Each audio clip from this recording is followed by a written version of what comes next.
Hi, Paul. I'm Louise, and I'm the health counselor here at the clinic. I work with Dr. Taylor, and he asked me if I would come in and talk with you for a few minutes. Would that be okay? Yeah, sure.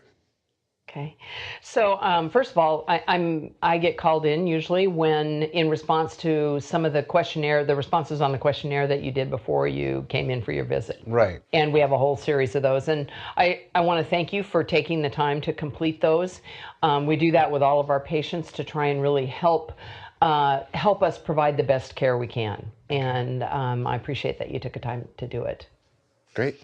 Did the doctor say anything to you about why he why he was encouraging you to talk to me? Not really. The reason that he was asking is because one of the questionnaires that was filled out that was about drug use, the responses that you gave indicated that there might be a moderate risk involved with where you were with that. I'm wondering if you could tell me a little bit about that, or what your thoughts are about that. Well, I went in to go get some wisdom teeth pulled, and they prescribed some heavy pain medication. The pain started to go away a little bit, but finals were coming up. I just couldn't concentrate, and I just chalked it up to being, having your wisdom teeth pulled out.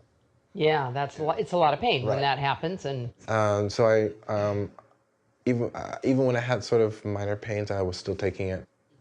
But I don't know if I necessarily I don't think I have a problem with them.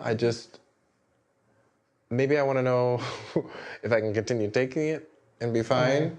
I mean, just sort of if there is a safer way of taking them, or what are the side effects? let me see if I got it. You started taking them with the wisdom teeth, and they really helped with relieve the pain. Right. But it's kind of gone on beyond that, even when that pain isn't there, and you're not really sure if it's helping you with your concentration or not, and sounds like you're a little concerned about what the safety issues might be and what the side effects might be. Right. And I don't know necessarily whether it's just, the degree I'm going after that is keeping me a little more, not giving me the ability to, sleep. Yeah. It's just, you take, an ibuprofen or something when you have a headache.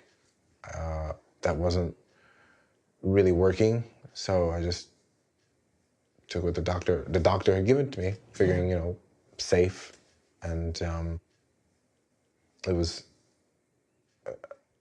making me feel better before, and I guess I just was thinking, I need to, finals week, I need to get through all my tests. Engineering's hard, so. Sounds like school's pretty important to you. It is. Yeah. It is. I'm the first one in my family, so. Wow. Yeah. And you really care about doing well, and Well, I have to, so. well, maybe if it's all right with you, we could go over a couple of these questions that you answered just to see what if any risk it might be. You had answered that you felt like you had neglected your family at some time because of the drugs. I don't know if it was about because of the drugs. I was so busy with school, and my family is very important to me, and I just was feeling bad that, my mother would call and I have to put her to voicemail because I just couldn't get back to her, because of work, and sometimes I was hanging out with my friends and we might have been drinking or whatever, but like college students do. Yeah. So. Yeah. So you feel like that was mostly about your family. It was mostly about because you have a lot of extra stuff on your plate, and there's also some other social activities and things that you're involved in college that really kind of take your time away from your family. Yeah, and sometimes I get so caught up and I forget, or just too tired to do so. Yeah. Let me ask you this about what you know about the side effects of those medications, or of the opiates. Maybe you learned when you were getting them, but what do you know about the side effects, and what do you know I don't know anything about your alcohol use, but that's certainly something we also consider in relationship to that. So, I mean, alcohol use isn't, I don't think, anything out of you know, the ordinary for a college student. You know, like we party. well, would it be all right if I shared a little bit of information about the relationship between the opiates and alcohol use? Sure. Opiates and alcohol are really significant central nervous system depressants, and they work when taken together, when they overlap, they have a very high potential for causing accidental overdose, for causing really significant heart problems. It is also with, there's no safe known safe limit to how much of these medications can be used recreationally. They really help with the pain, but beyond it, when that's real active, but beyond that, there's no safe limit. And some of the risks that are associated with it have to do with respiratory failure. It can cause respiratory failure, and any one incident actually can lead to that. Respiratory failure, and as well as cognitive problems like memory problems and focusing problems. And in addition, there's a very high risk for addiction. These medications are very physically addictive. What are your thoughts about that? Um, I would I'm probably a little concerned about the addiction aspect of it, because I can imagine that one does not know that they're addicted to something. So let me ask you this on a scale from 1 to 10, with 1 being not at all important and 10 being really important. How important is it to you, like right now, just given this conversation, to consider making some changes in the way you use those painkillers? Um, it's tough. Probably like an 8. As being 10 being the most like Most important. You got a lot of important things on your plate, so. an 8. And what makes it an 8 and not a 0?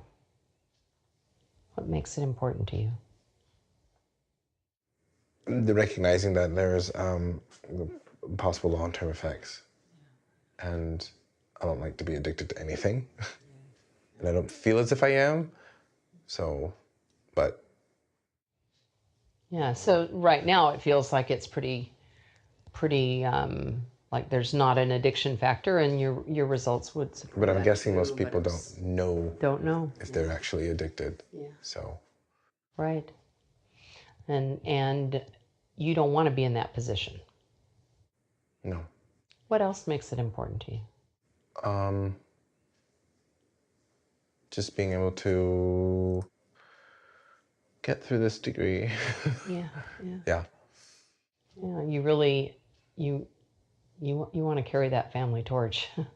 You're doing this for you and for your family.